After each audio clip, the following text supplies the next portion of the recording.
Entrevista com Dávila. O desastre fiscal do Brasil, somado a décadas de estagnação econômica, corrupção endêmica e governantes que atuam de maneira arbitrária e usurpam o poder constitucional, são sintomas da degeneração institucional do país. Dois vencedores do Prêmio Nobel de Economia, Dario Acemoglu e o Joel Mokyr, dão a receita para tirar o Brasil da crise. Acemoglu afirma que o país precisa criar instituições inclusivas, isto é, instituições que garantam regras estáveis, justiça célere e eficaz e a existência de um Estado capaz de assegurar a liberdade, a democracia e o bom funcionamento do livre mercado. Mokyr ressalta que a inovação é o elemento essencial para impulsionar a produtividade, a competitividade e a destruição criativa, que promovem o crescimento econômico sustentável e geram prosperidade. Instituições inclusivas e inovação estão umbilicalmente ligadas. É impossível destravar o potencial do crescimento sustentável e da inovação no Brasil com um governo que sabota o funcionamento do mercado e das instituições. Será que seremos capazes de livrar o Brasil das amarras do nacional-estatismo, construir instituições inclusivas e fortalecer o livre mercado para impulsionar a inovação e a vocação empreendedora do Brasil? Esse é o tema da minha conversa hoje com Gustavo Franco, ex-presidente do Banco Central e um dos economistas mais brilhantes do país. Gustavo, muito bem-vindo à entrevista com o Dávila. Obrigado. Gustavo, vamos começar por esse tema tão importante, né? Desde Adam Smith, a história de que o mercado só funciona bem se nós temos instituições que garantem a lei, a propriedade privada e a liberdade. É possível fazer essa transformação num Brasil viciado nesse nacional-estatismo? Acho que sim, claro. Enfrentamos dificuldades de toda a ordem. Instituições que funcionam, talvez, caia melhor nos ouvidos nacionais. Instituições quer dizer muita coisa, estamos falando desde a polícia, o Banco Central, o Estado em geral, nas suas atividades, em tudo que toca a organização social. E, claro, tivemos uma espécie de caos nos anos 80 e 90, a maior expressão da qual foi uma hiperinflação, que é uma espécie de escala terminal de uma desagregação institucional. Uma instituição de tantas que não funcionava era a moeda, humilhada, enfim, de tantas maneiras como vimos durante o processo inflacionário. Recompor a moeda era, na verdade, uma agenda guarda-chuva para reorganizar muitas instituições.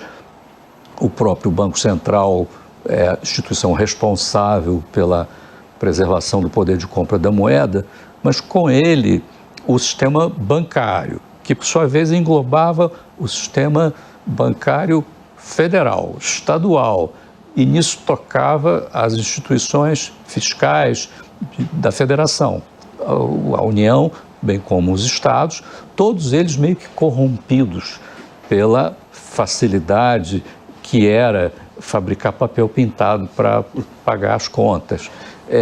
Agora, uma vez removida essa facilidade, o desafio foi construir bancos e finanças públicas que dão suporte a uma moeda de país sério, civilizado, que nós meio que não éramos ainda por inteiro, vivendo uma hiperinflação.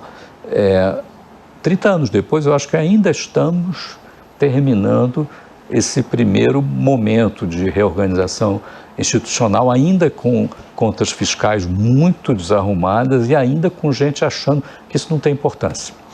Ô, Gustavo, nós vamos falar dessa questão do desarranjo fiscal, mas antes eu queria resgatar um pouco a história do Plano Real. Além de tudo, além de você ter sido um grande protagonista, você já escreveu um livro muito interessante sobre o Plano Real, e aquele foi um momento de uma conjuntura muito particular do Brasil. Nós tínhamos um presidente da República que se importava com as instituições, entendia a importância das instituições, tinha uma equipe econômica extraordinária, tinha você lá no comando do Banco Central.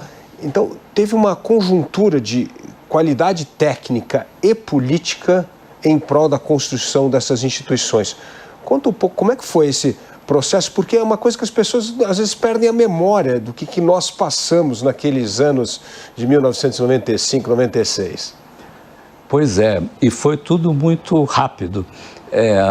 Gosto muito de lembrar do meu primeiro dia de trabalho no Ministério da Fazenda, que foi também o primeiro dia de trabalho do ministro da Fazenda, Fernando Henrique Cardoso.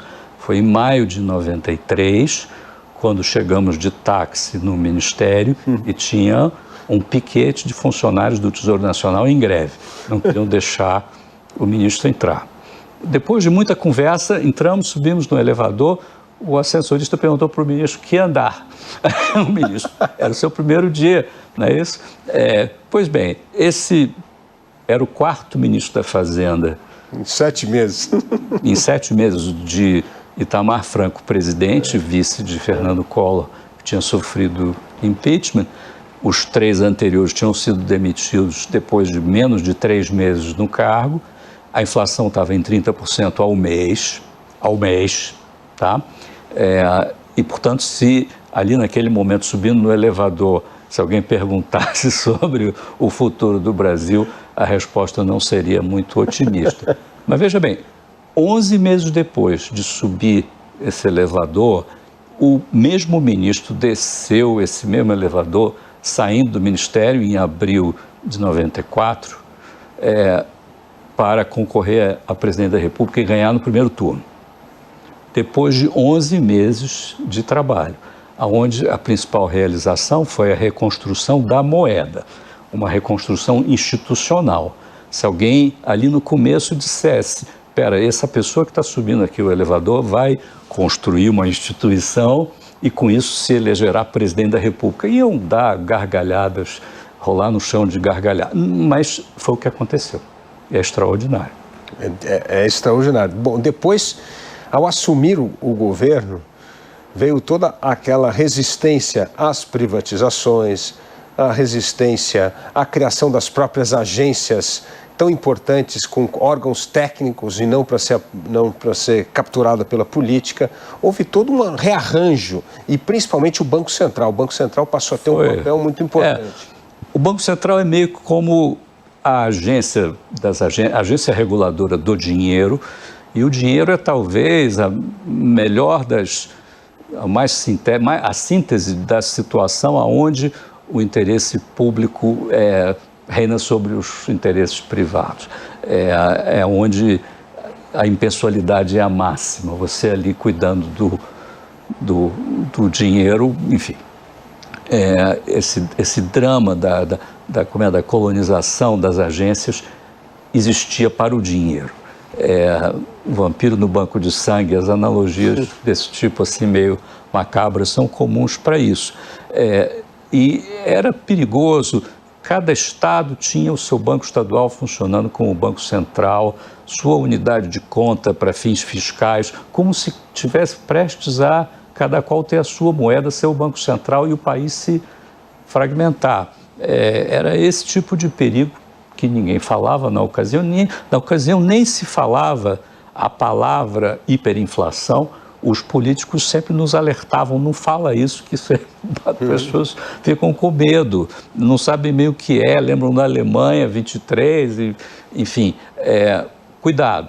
Mas, sim, era isso que estava no ar, uma atmosfera muito envenenada, onde a agência reguladora das agências reguladoras estava capturada.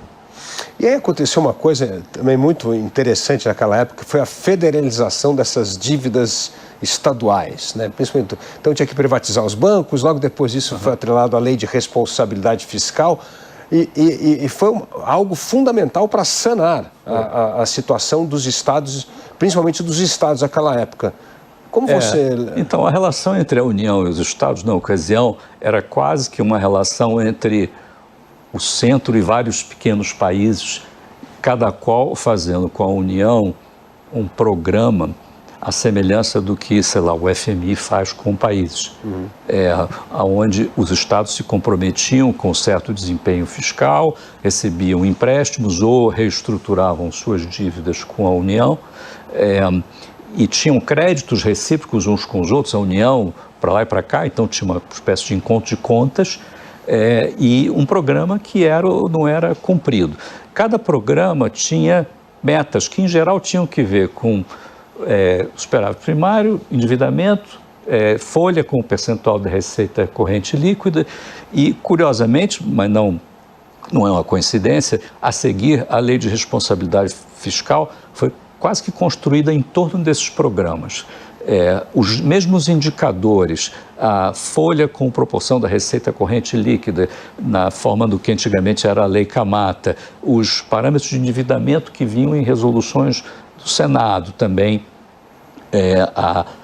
veio a vedação de não se endividar e viver de seus próprios meios, nada muito estrito, mas também nada exorbitante. E os estados cumpriram e nós tivemos aí pelo menos uns bons 20 anos onde esses programas foram cumpridos, a Lei de Responsabilidade vigorou tranquila. Depois, quando chegou a nova matriz, Dilma Rousseff, toda essa cultura foi meio que destruída.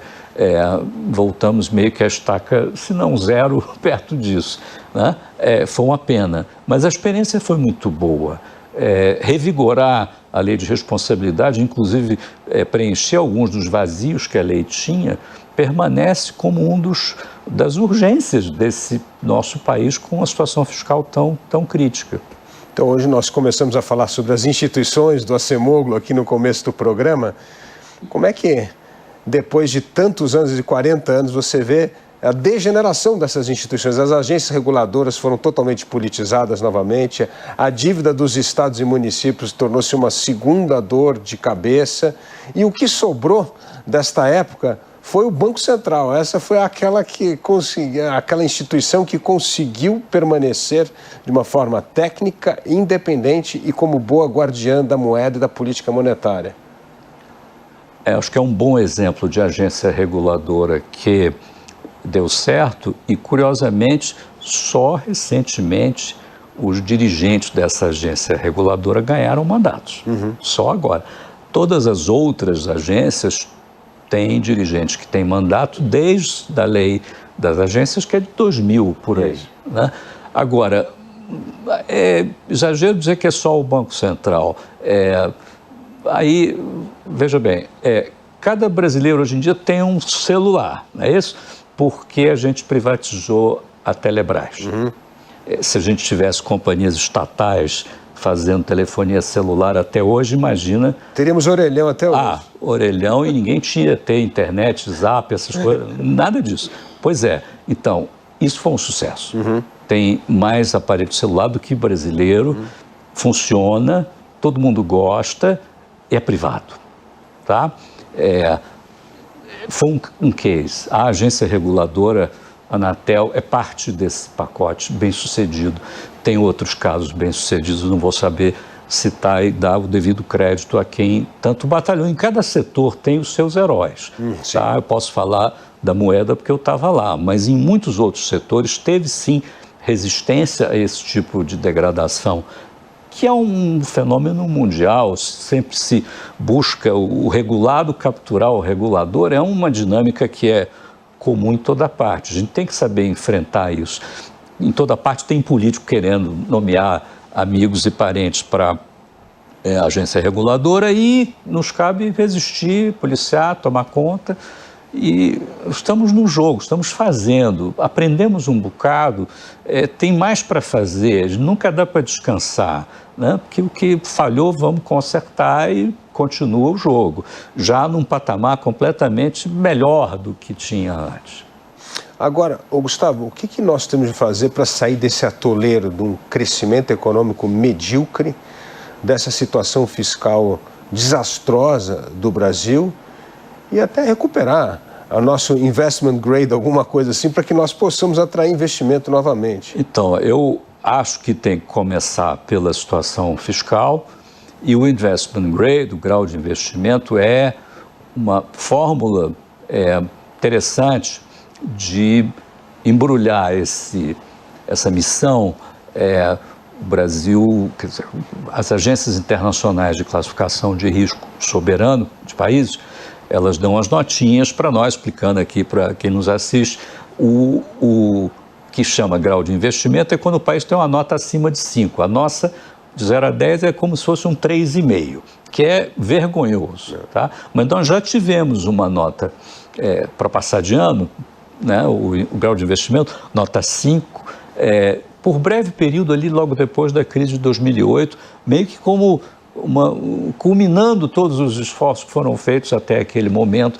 Era já alguns anos depois do acordo com o FMI que a gente fez no ano 2000, vencemos bem a crise de 2008, enfim, era um país com outro rumo, antes da nova matriz, tá?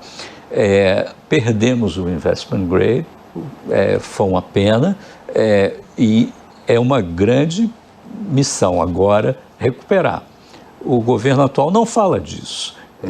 Às vezes alguém do Tesouro vem com essa ideia, mas nunca é uma ideia, a ideia nunca é abraçada pela liderança, porque parece uma pauta neoliberal, conservadora, não tem nada disso, né? Pagar as contas e, enfim, não tem nada, não é uma postura conservadora, é só uma postura honesta, não é isso? Pagar as contas. O Brasil até não é considerado um bom pagador de conta, porque, olha só, a nota de crédito que a gente tem, 3,5, é mal, é ruim. Muito ruim.